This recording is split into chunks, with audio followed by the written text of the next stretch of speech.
Docteur Ali Kamel, salam alaikum. Alaikum salam. Merci Barakallahu Fik de nous recevoir Je t'en prie. dans mon cabinet. Donc, vous êtes chirurgien dentiste. C'est ça. Vous exercez depuis quand? Alors en fait, moi, je suis thésé de l'année 2002. J'ai commencé en tant que collaborateur dans divers cabinets de 2002 à nos jours, puisqu'aujourd'hui je garde toujours une collaboration dans 77. Et sinon, je me suis installé donc ici, là où vous êtes dans mon cabinet, depuis novembre 2008. Depuis novembre 2008, d'accord. Et donc votre parcours scolaire entièrement français? Entièrement français. Donc moi je suis né à Kenitra au Maroc. Je suis arrivé en France à l'âge de 2 ans. Donc toute ma scolarité a été faite en France. Donc j'ai grandi à Fontenay-sous-Bois dans le 94. J'ai fréquenté donc la primaire, le collège et le lycée dans la même ville. Et on va dire que grosso modo j'ai eu une scolarité assez tranquille, avec néanmoins quand même des difficultés au lycée. Moins de difficultés au collège, pas trop en primaire. Et donc on va dire que j'ai toujours essayé de tout faire pour remédier à mes difficultés, parce que j'ai toujours voulu en fait arriver à ce que j'ai aujourd'hui, c'est-à-dire avoir une profession quand même relativement confortable et avoir une vie relativement décente. Mais pour ça, il fallait forcément passer par l'école. J'avais pas d'autres moyens, de toute façon, je ne vois pas ce que j'aurais pu faire d'autre à part l'école. Et donc j'ai travaillé, j'ai eu des difficultés, comme je vous l'ai dit, mais j'ai donc pas mal travaillé. J'ai eu aussi recours à des associations de quartier pendant ma scolarité, notamment au collège et aussi au lycée, qui m'ont aussi donné un grand coup de main. Et si je suis aussi là, c'est parce que j'ai aussi rencontré des gens dans ces associations qui ont pu remédier à mes difficultés scolaires. Et les études universitaires? Alors les études universitaires, en fait, quand j'ai eu mon bac, donc moi j'ai eu un bac C, c'était la dernière année avant la réforme, le bac C est devenu le bac S ensuite. Donc je me suis inscrit en médecine. Sans grande conviction, parce qu'en fait au début je souhaitais faire sciences politiques. Alors mon père m'a découragé, parce que d'après lui, sciences politiques, il fallait avoir beaucoup de pistons pour arriver à quelque chose de bien à ce niveau-là, et donc il préférait que je me lance dans des études de médecine. Donc je me suis inscrit en médecine sans savoir où je mettais les pieds.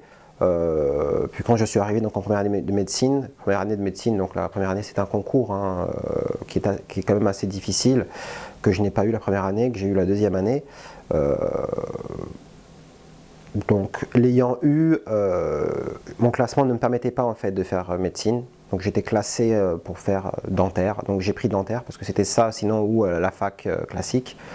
Mais aujourd'hui, alhamdoulilah, je ne regrette pas mon choix. J'ai appris à aimer mon métier et puis bon, ça se passe très bien. Moi j'ai grandi donc dans le 94, comme je l'ai dit tout à l'heure, donc dans un quartier qu'on appelle la ZUP, à Val de Fontenay. Quartier aisé, alors peut-être qu'à l'époque quand on est arrivé c'était un quartier on va dire résidentiel qui était assez neuf, et peut-être qu'à l'époque ça avait des allures de résidence moderne, très calme, mais au fur et à mesure des années, enfin l'époque à laquelle j'étais au collège et au lycée, le quartier a empiré, et donc non, le quartier est devenu une véritable cité, et donc c'était pas du tout un quartier favorisé, et nos voisins étaient des gens dans la même condition que nous, c'est-à-dire la classe moyenne française, voilà. Alors peut-être deux choses, l'année de mon bac, l'obtention de mon bac, parce que c'est vrai que quand j'étais en terminale, mes notes étaient vraiment très moyennes. Et donc, c'était pas du tout évident en fait, et je n'étais pas sûr d'obtenir mon bac. J'ai eu mon bac, donc ça a été un temps fort. Et le deuxième temps fort, je pense, ça a été quand j'ai eu mon concours de médecine, au bout de la deuxième année, où je me suis dit, bon c'est bon, maintenant tu es lancé dans la voie. Maintenant, il va falloir travailler juste régulièrement pour arriver à obtenir un diplôme. Et puis, je pense que le couronnement de tout ça, ça a été l'obtention de mon diplôme de chirurgien dentiste, qui m'a permis de rentrer dans la vie active et de pratiquer mon art. Voilà. Alors en fait c'est variable, tout dépend, est-ce qu'on va prendre un matériel d'occasion, tout dépend on va dire du design qu'on va donner à notre cabinet, mais en général un cabinet de chirurgien dentiste, on va dire, qui ressemble à quelque chose, il faut compter, je pense, au minimum 80 000 euros. D'accord. Voilà. Après, ça peut aller beaucoup plus haut, bien sûr. Après, tout dépend de nos possibilités et puis de notre envie de nous endetter. Voilà. Et donc, alors, comment vous avez fait pour démarrer? Alors moi, j'ai démarré, bon déjà ce qu'il faut savoir c'est que je suis thésé depuis 2002, donc j'ai travaillé, j'ai fait des remplacements, de la collaboration, ça m'a permis de mettre quand même de l'argent de côté sur pas mal d'années. Suite à ça, j'ai eu recours à un système de leasing pour ouvrir mon cabinet. Donc le leasing, c'est un système en fait où vous payez une mensualité sur un certain nombre d'années et puis au bout de la dernière année, de la dernière mensualité, il y a une option d'achat que vous prenez ou que vous ne prenez pas et le matériel, le cabinet est à vous. Alors ici en fait par contre je suis locataire du local, hein. Tout ce qui est dans le local est à moi, mais en dehors le local en lui-même appartient à un groupe médical et donc à un propriétaire qui détient ce groupe médical. Alors il y a quelque chose que j'aimerais dire, c'est que alors déjà, ça peut paraître étrange, mais moi, j'ai jamais subi de racisme durant ma scolarité ou durant mes années de travail. C'est-à-dire que j'ai eu l'occasion de collaborer avec divers confrères et consoeurs dans des cabinets. Jamais mes origines enfin, il me semble que jamais mes origines ont été un obstacle à mon embauche. Sinon, en termes de parcours universitaire, c'est sûr que quand on arrive en première année de médecine et qu'on est issu d'un quartier populaire, c'est vrai qu'on s'y croit un petit peu. C'est-à-dire que bon, on sait qu'il y a un concours, mais déjà on a l'impression d'avoir franchi un cap qu'on ne pensait pas peut-être franchir comme ça. Mais en fait, c'est un piège parce que le concours de médecine, c'est vraiment un concours qui est très difficile. Et en fait, il y a très peu de gens qui arrivent en fait à débuter des études de médecine ou de chirurgie dentaire et beaucoup en ont fait les frais. C'est vrai que quand je suis arrivé en première année de médecine, il y avait une bonne trentaine, je pense, de gens de ma confession et peut-être de mes origines aussi. Et très rapidement, on se retrouvait à 2-3 à avoir eu le concours et à passer en année supérieure. Mais sinon, au niveau de mes études, le plus dur, ça a été ce concours de médecine. Une fois qu'il a été obtenu, il fallait des aptitudes, ça c'est normal parce que j'ai un métier qui est très manuel et technique. Donc c'est sûr que si je ne m'étais pas familiarisé avec les gestes et si surtout je ne les avais pas acquis, je pense probablement pas que j'aurais pu obtenir mon diplôme. J'ai eu la chance donc de pouvoir être encadré par une association de quartier qui s'appelait donc qui a eu divers noms au cours des années. Au début c'était l'AIM, ensuite ça a été l'APS et ensuite c'est devenu l'ASEL. Et donc dans ces associations-là, il y avait pas mal d'animateurs, on va dire de jeunes étudiants qui soutenaient donc les collégiens, lycéens comme moi qui avaient des difficultés dans des matières. Alors c'était les mathématiques, l'anglais ou d'autres choses. Et c'est vrai que j'ai eu souvent recours à eux et ça m'a apporté que des choses très positives. Alors si on devait vous demander des conseils en tant que jeune étudiant qui veut se lancer en médecine ou en milieu dentaire, quel conseil vous donneriez qui serait important? Alors, qui serait important, déjà, il faut, je pense, bien se connaître soi-même et savoir si on a les capacités à endurer ce type d'études, qui sont des études longues en général, je pense surtout aux études de médecine, et également avoir quand même une petite vocation pour le milieu médical. Voilà. Ce que je pourrais dire aussi, c'est qu'il faut être très téméraire et il faut être aussi très travailleur.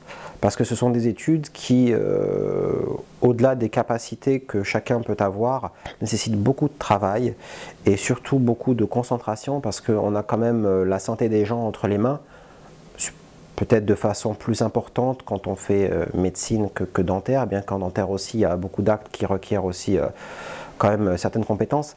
Donc voilà, je dirais qu'il faut tous ces éléments-là pour, on va dire, espérer y arriver. Alors maintenant vous êtes installé, vous avez votre cabinet. Quelle catégorie de public vous recevez dans votre cabinet? Alors, moi aujourd'hui, j'ai tout type, ma patientèle est assez large. J'ai aussi bien des gens de la classe populaire comme des gens de la classe plus aisée. Le public, par contre, la majorité de ma patientèle est constituée par les populations immigrées quand même.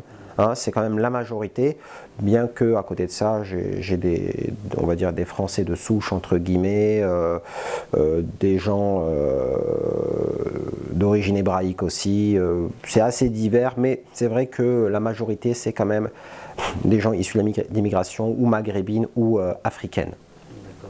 Je pense que ça varie d'un endroit à un autre. Dans le 77, où j'ai commencé à exercer depuis 2002, quelle que soit la population que je suis amené à recevoir, on ne sent pas forcément les difficultés de la vie. Alors, par contre, depuis que je suis à Sarcelles, la population que je reçois, oui, ouvertement, on va dire que ce sont des gens effectivement de milieux relativement défavorisés, où on sent qu'effectivement la vie n'est pas facile. En fait, c'est vrai que ça fait déjà... Bon, ce qu'il faut savoir, c'est que j'ai été longtemps, on va dire, acteur associatif quand j'ai été étudiant.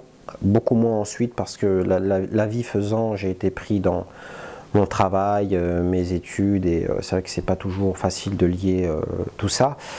Moi personnellement, je trouve que la condition des musulmans en France se dégrade quand même beaucoup. On a des débats qu'on n'avait pas à une certaine époque, notamment le voile sur le débat, pardonnez-moi, sur le voile intégral. Je trouve ce débat personnellement complètement grotesque, mais bon, visiblement il y en a certains qui ont estimé qu'il était important de le mettre sur la place publique. On en voit les conséquences aujourd'hui. Donc la situation des musulmans en France, je trouve qu'elle s'empire, à mon sens. Alors, il est vrai que beaucoup de mes proches que je côtoie sont des musulmans qui s'en sont sortis dans la vie, ou par les études ou par autre chose, et qui vivent, on va dire, très décemment. Alors, peut-être que le fait de les côtoyer biaise un petit peu les données réelles de la vie des musulmans en France aujourd'hui, mais c'est vrai que avec du recul, ou quand je suis amené à discuter avec des amis d'enfance à moi, je constate malheureusement que la situation des musulmans n'a pas évolué. J'ai l'impression que le politique fait tout pour braquer les caméras sur nous, pour des raisons obscures que j'évoquerai pas ici. Sinon, en termes de réussite professionnelle et scolaire, j'ai pas aussi l'impression que ça décolle beaucoup.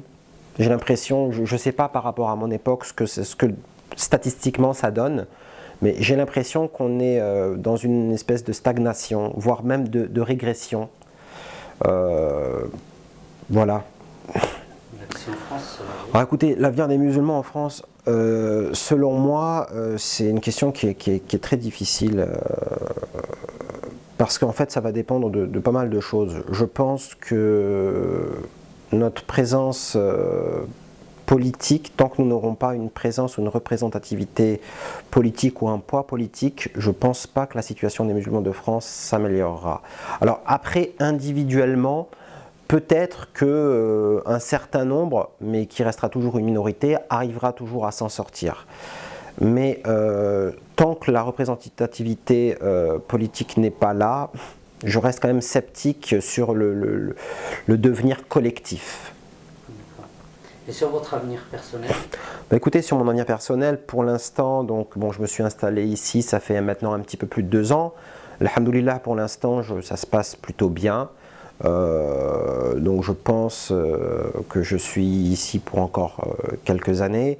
Je suis en cours de spécialisation. Je vais essayer donc je me spécialise pour pouvoir réaliser des interventions plus chirurgicales et techniques. Et donc j'espère pouvoir les mettre en pratique très bientôt. Voilà. Docteur Kamel, barakallahu fik. Wafik. Tout le plaisir était pour moi. Inch'Allah. Salam alaikum. Salam.